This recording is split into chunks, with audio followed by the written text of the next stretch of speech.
our session with Building Bridges for America. My name's Jenny Okamoto. I'm your host for tonight.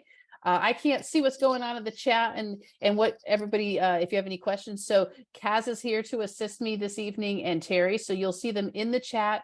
They'll be posting lots of helpful links and information, and also kind of maybe answering some questions as they go.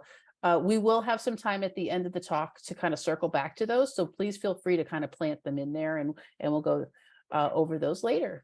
So we talk about controlling your democratic narrative in this session, kind of what tools you can use, strategies and approaches you can use to kind of like get that messaging right. A few friendly norms while we're here. We're going to ask that you keep yourself muted. It helps with background noise and kind of keeping the flow going. Post those questions in the chat, that Q&A at the end. We will keep the meeting under an hour tonight. Want to respect your time. Appreciate you guys taking the time to kind of join us on this Thursday evening. And yeah, thanks for being here. Once again, to access that chat at the bottom of your screen or at the top, you'll see that little speak bubble. You can chat in there. Lots of great things you can do. Emojis, kind of support each other. Some blue hearts are always really welcome. And yeah, once again, let us know where you're coming from, because we really love to hear all the states that are represented. So a little bit about Building Bridges. We are a 100% volunteer fueled organization. We are basically progressives that came out of the 2020 pre-election cycle and decided, a lot of us were from the Pete Buttigieg campaign, and decided we really wanted to kind of take the knowledge that we learned as grassroots organizers and basically share that. What would we have wanted to know to help us support and build our grassroots organization? And we've been building upon that kind of premise over the past 4 years. So basically our goal is to kind of mobilize those grassroots organizers and give you tools to kind of, be a better organizer, and how to communicate better with people when you're talking about politics. So it's really important for us to stick with those values of respect and belonging, truth, teamwork, boldness, responsibility, substance, discipline. For me, belonging is a really important one. I think politics, we could all be a little better off if we had a way of extending that kind of sense of belonging to others. All righty, go back. There we go. Perfect. You're in a session here, which is part of our Teams group. Say This, Not That. There's other sessions. Last week we had grassroots organizing for change. Local leaders and precinct chairs will be coming up. In addition to that, we offer, like Jeffrey mentioned, is the civics series, and then also the kind of that power series. Really, how to communicate to people, how to be more knowledgeable about information that's out there. And what's really nice is we kind of cycle through all the sessions and then stop for a couple of weeks and revisit. So if you miss something, you have two ways of accessing it. One, come back to the next session around. Two, go straight to our website. We are recording this session to be the on-demand. All of our other courses have an on-demand option too. You can share that with people. So if there's something great out of the talk and you wish you had a friend that could have heard it, you can share those links with them. All the information that we have is kind of public. We want you to use it and share it. So please jump in there. There's a lot of great resources on that website. Kaz has done a beautiful job keeping that maintained and updated for us. So here we go on to our topic, Say This, Not That, winning progressive messaging. Once again, in addition to the video, there are the slides will be available, and we do have a companion workbook for this session. So let's get started. So when we talk about messaging in campaigning, what do we really mean when we're talking about messaging? It's really how we sell an issue, a policy, or a candidate, and kind of connect it with that target audience, right? Really good messaging. It's almost like advertising. It has that really bang for its buck kind of thing. So how can we best narrow that down to get the solid messaging that we need? There is a great foundation to begin with. This is where I started to understand this kind of the science of messaging, was George Lakoff. He's kind of the father of framing in a way. And he really introduced us in these great books here. And you can pick these books up. They're little paperback books. You can get them off of your used book website.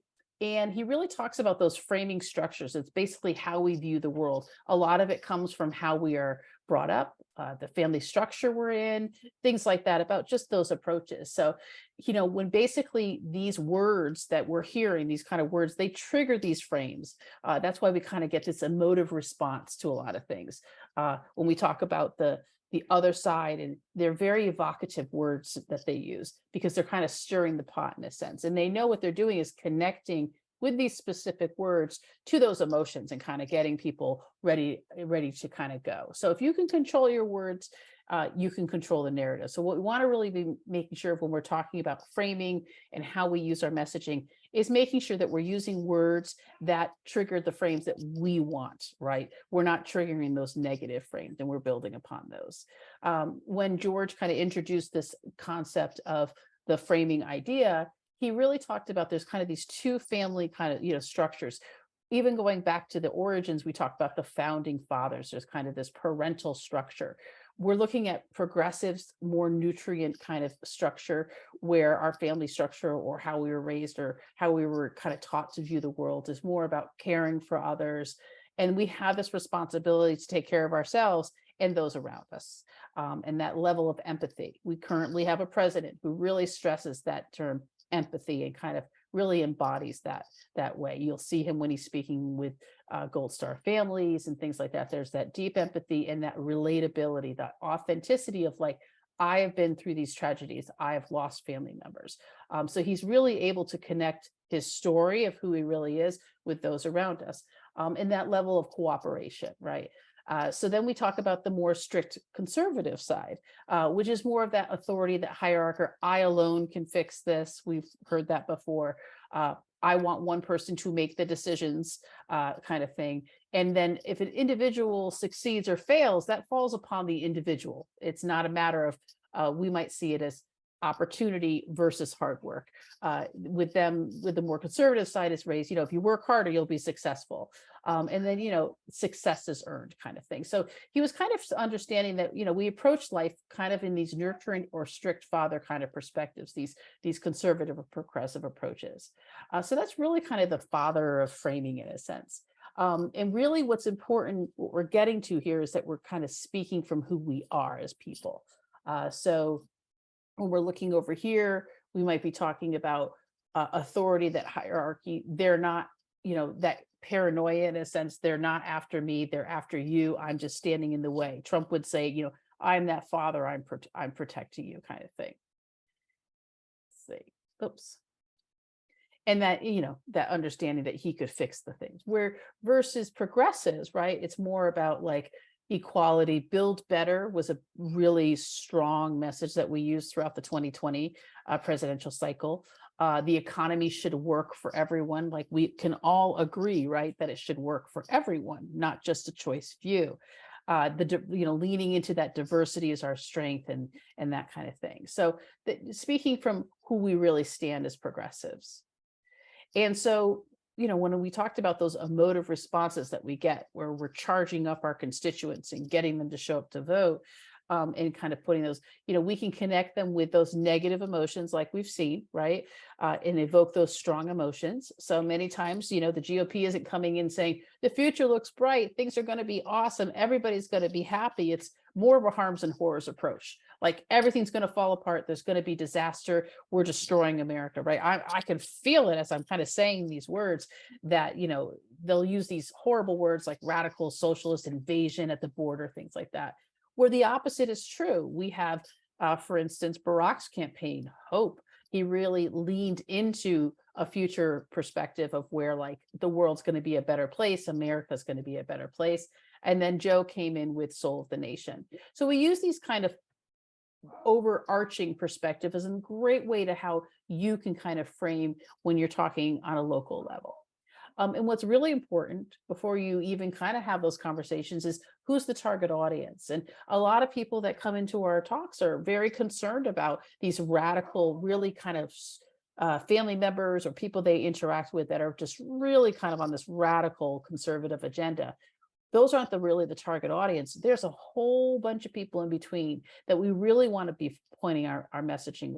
Do we have the ability and the energy to kind of deprogram a lot of things that are happening? Or do we really want to make sure we're spending it where it's most beneficial into that target audience? Those are the people around us that don't know anything about politics. It's not something they think about. We're all here in this room. We've got 234 people here. We are engaged. We are knowledgeable. A lot of the things that we're going to, about politics, we understand. A lot of people do not see how it relates to their daily life.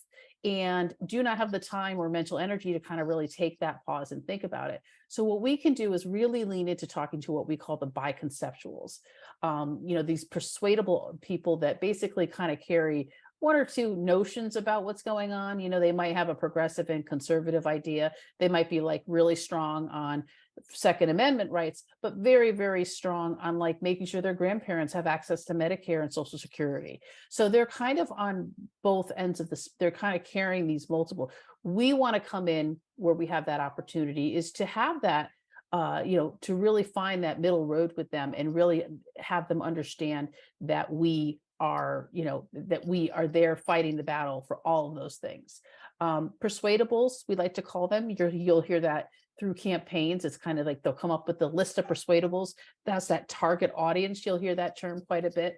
They think about politics maybe 4 minutes a week. And a lot of times it's what they're just kind of hearing through the media or social media. They tend to know the least about the issues, candidates. They're not super interested to maybe go look for it. And then they're looking to just kind of have that identity, that community about people that think like them. And they want to trust in leaders. They want to find a leader that they can trust. And that is where we can kind of step in with the right messaging and really help them and speak to them what like we agree on. We do agree that taxes are unfair and that gas prices are too high, but we can also share, on the values too of, the shared values of like fairness and equity and things like that. When you're speaking with persuadables, a lot of times we may come in a little overwhelming in a sense where we might be implying that they're wrong. We might be correcting them in a sense. Really, the goal that we're really looking at is to listen and then to focus on what will motivate them to vote. And this is where your key is having those conversations with people, listening to what people are really talking about, and sharing that and making sure that we share that when we are canvassing or we're sharing it with our candidates or other people in our organization. It's really, really important that when we're talking with them, that we're really focusing on those really issues that are important to them. We can really crack the nut in a sense. That can be a great way to kind of start that conversation with them. So when we're creating our messaging, we might be talking about what our platform is going to be for our candidate, what our walklet literature is going to be like, our pamphlets, brochures, and things like that. We really want to make sure that we kind of have these consistent kind of trinity of things. And there'll be other ways that we can kind of layer them in. Is be simple. Just make sure that we're whittling it down, not too much election talk. We don't want to be using a lot of acronyms. We were just talking about, the CHIPS Act. Most people have no clue what that is. The Inflation Reduction Act. They don't understand the components in that. So we really want to whittle it down. We use the term a lot, I do, which is you're the translator. You're taking these overarching ideas and you're helping listen to what's important to them and translate it. And it's going to really whittle down to some really basic words and phrases and pictures that you're going to paint, things like that. And that, a great way to do that couldn't be more simple is those shared values. When we talk about, what are those values we have in common? What are things that are important to me and important to you? And if we're really upfront and forward with those values, especially if it's a candidate's policy, when they talk about honesty, integrity, things like that, that's why it's important for candidates to really have that time with themselves where they figure out what are my values that I'm really going to focus on? What is the story that I have that supports why those values are important? And then kind of being authentic and consistent with that, those shared values, my story, that kind of thing, these really simple images. Usually it's a very simple story. We can talk about our childhoods, our upbringing experiences that we've had, and really staying true to kind of those visions and those values that they have. So some of the basics when we're talking about like pulling your messaging together is use your own language. So we're not going to repeat, right? There's that framing. We don't want to be using those negative words and triggering those negative frames. Use your own language, never the opponent. So we're not going to repeat that. We saw a lot of that in the past. And I think that's where a lot of people go, progressives are terrible at messaging because we put ourselves in a position of kind of defending ourselves and repeating it. If you notice, there was a big swing in 2020 where we kind of swung towards being on the more offensive, like more we were controlling their narrative. I think progressives historically let the narrative control them. And we've really found a way to kind of flip that, which I think is excellent. I'm really excited to see. So knowing your beliefs, repeating it over and over, those values, what you believe in, your authentic self, and never repeating those ideas that you do not believe in.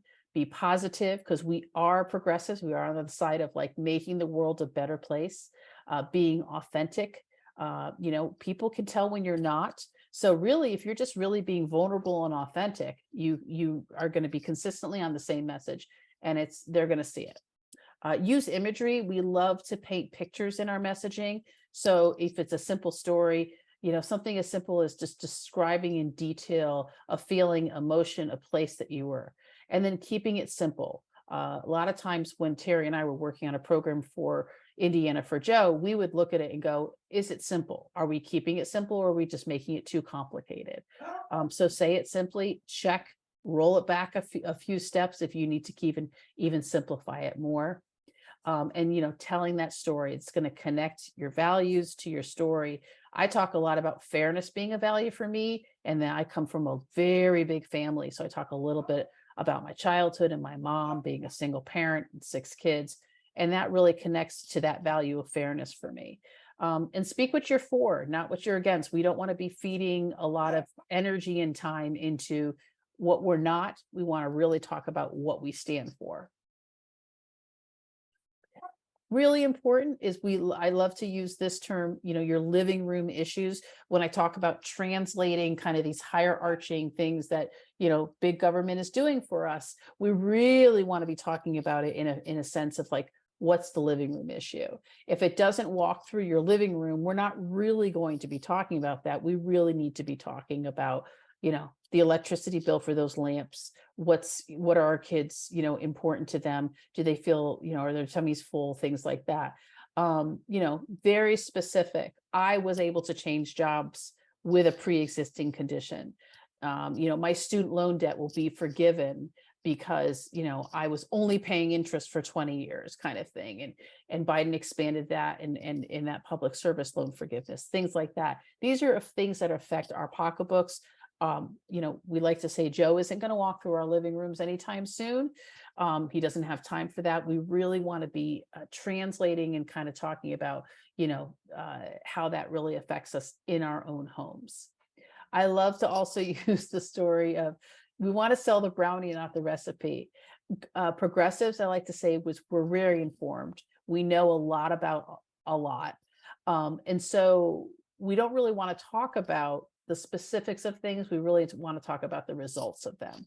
So I like to say, we don't tell someone, baker, you don't walk in, he doesn't show you a list of flour, butter, sugar, salt, and cocoa. They show you a gorgeous, delicious brownie. So we really want to make sure that when we're talking about the advantages of voting for our candidate or this, platform or anything like that, that we're really showing just how great it is and how delicious it is and what the results are going to be for that person and how it's going to affect their life. So I love, we need to sell the brownie, not the recipe. And then once again, I can't emphasize enough is that using the art of storytelling. Kaz expands upon this in some of the other sessions, but you can't tell someone their story isn't true. Like, it's irrefutable. Like, that is my story. When I say I was raised by a single mom in the 70s, they can't tell me I wasn't. So I love that there's an emotional quantity level to it. And it's a vulnerability. You're saying, I'm vulnerable, you can be vulnerable. Let's have this shared connection, right? And then connect on those shared values. Like, they're going to go, yeah, fairness is pretty darn important too. Or, hey, Jenny, I really think that, being respectful is really important. And we can kind of, why is that? Where does that come from for that person? And it can create that fact out of fiction. So it can really kind of build trust. So we really want to be, by being authentic, by telling our authentic stories and sticking with our values, we really are showing how we can build the trust with each other. So taking it one step further is, talking about the messaging sandwich. We'll talk a little bit in the workbook too, if you were to work through that, was kind of how we can address a problem. is basically building that sandwich. We can talk about that shared value. I might say it's, we can all agree that everyone deserves an opportunity to take care of their family. And we can state that problem is, well, with the taxes that Trump put into place, or corporations are not paying enough in taxes, or they're not paying their employees enough, that is being protected by people in office that are allowing them to do this. But the solution can be there if we put the right person in office. If so and so is elected into office, we can solve that problem and ensure that people basically are given a fair chance to provide for their families. So you can kind of start them with some of these great starting for your sentences, we can agree on, most of us believe, and regardless of where you come from. And then we can talk about that problem. What's the problem? Politicians try to divide us, for too long, a powerful few, things like that, or a few powerful companies kind of thing. And then we want them to join us, come together. We need to pick leaders who will support us in that shared value of solving that problem that we're looking to solve. Now, messaging now, strong areas we really want to focus in on is of top lines lately has been abortion. It's reproductive rights. It's your freedom to make healthcare decisions, the economy, Social Security, climate, and energy. So these are areas that really are strengths for Democrats. One, we're showing that we're gaining ground, we're doing the work, and we're being successful in that. So Biden did a great job in the State of the Union. It was basically the launch of his 2024 campaign. And, his core messaging was that honesty, decency, dignity, equality, give hate no safe harbor. So coming, right out the gate with those, defending our democracy, we're going to consistently see this message really being pushed out. We're in a terrible yet fortunate position that our opponents are not hiding it. So we can really, really call it out. They're not being really sly or smart about it. They're basically taking action and doing things that we can really point a finger at to say, this is not a democratic way. This is not democracy. This is not protecting our freedoms. So we're kind of in that advantage where we can really call it out. And then he did talk about abortions. He called the Supreme Court right on the table with that. We want to see these certain things. And, he really called on women to really step up and support. So that was a really strong focus that he had there. And then talking about the economy, he always really stresses the middle class. Everyone should have a fair shot. Make sure the wealthy pay their fair share of taxes, and that kind of thing. And then we talk about healthcare, making sure the affordable healthcare stays in place. And I love the conversation we're having about capping prices on prescription drugs. That's a great message for us to be translating down to people locally, about how, it costs so much to buy medications. Specifically, there's a lot of conversation around insulin, capping it at $35. I think when people hear that we're working on those things, we're accomplishing these things, it's going to be really, really helpful. I think people will connect on those. And then Social Security, the conservatives are calling it entitlements, whereas we know that these were basically money that we put aside ourselves over our courses of our lifetime to ensure that. So we making sure that we protect Social Security. And then, of course, climate and energy, talking about the climate crisis, showing that we're actually taking action throughout, the most action that we possibly can. So, really speaking to our strengths. There's punching and there's counterpunching, right? There's the offensive and the defensive. And, historically, we've kind of found ourselves in the defensive position. We are now coming out punching, and it's great. We are super stoked about that. Even our representatives on a higher level are doing a great job with that. What we need to do is make sure that we're translating that down into the messaging that we're using on our local campaigns. So take a look here at how we won some of the messaging from the 2022 midterm, how we did really well there. With typically that does not happen after an election. So basically talking about Senator Fetterman, which was that, bodily autonomy, protecting rights, making sure it's, it is a sacred and non-negotiable, being really firm on that.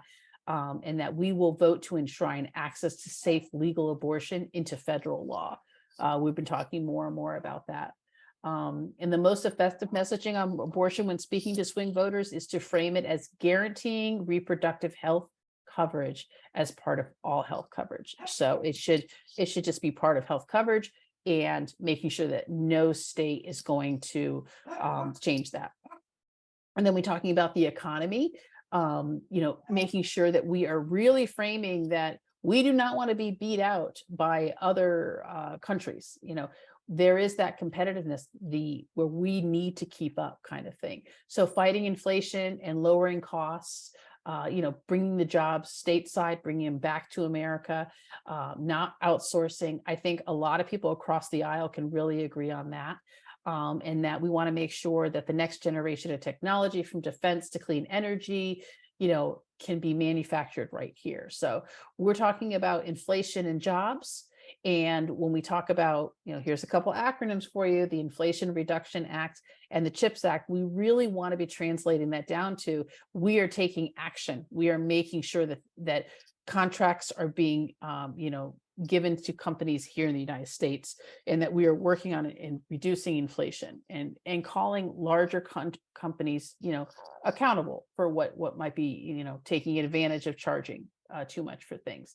And then we talk about healthcare, lowering those costs, investing in mental health. It's just as important as our physical health. In that, we really should all, everyone deserves to be healthy and have access to affordable healthcare, bringing down those costs and having more options. So some of our big wins, capping insulin costs, and protecting the ACA from Republican attempts to repeal it. And then earned benefits, our Social Security and our Medicare. We really want to make sure that we, as Democrats, really let people know that we will be protecting Social Security and Medicare, protect and expand. And then, we will make sure we do that, and that, people across the aisle, whether it's your on the ground local candidate that you're running against, they are looking to change that. And that is not something that is an earned benefit that we paid for. They have no right to be kind of taking and adjusting that. And then talking about climate, what's building those new renewable energy sources. Democrats do stand behind, not eliminating fossil fuels. We just need to look at alternatives and make sure that we have a plan for what we're going to be doing for the future. So, the infrastructure investment, we've been doing an amazing job with that. The Inflation Reduction Act again, and the CHIPS Act. So making sure that we're translating that down to our local elections and really messaging to the work that we're doing to make sure. Joe's talking about together we can finish the job. So here we are in a very positive, optimistic kind of approach, those values of teamwork, patriotism, joy, and then what a great way is to really talk about, how the 2020 election felt for you.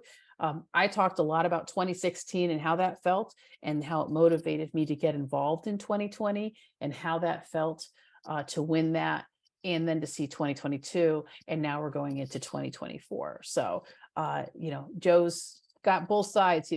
Dark branding can come out, but then we can also see, those really empathetic side to him. So we are the Democratic Party. We are fighting for a brighter, more equal future. We're willing to roll up our sleeves and organize to build a better America for all. So we are really fortunate. We stand on the side of, hope, and we're optimistic about the future here, and that we can actually, if we do the work, we can help people. So I love to kind of stand on that. We believe the economy should work for everyone. There's that shared, we can all agree, right? The economy, that healthcare is a right, and, that our democracy is worth defending. So some great from the Midwest, some of these target states that we want to make sure we win in 2020, also 2024, is Michigan, defending, using, delivering for, working for. Those are kind of great ways to kind of start your messaging.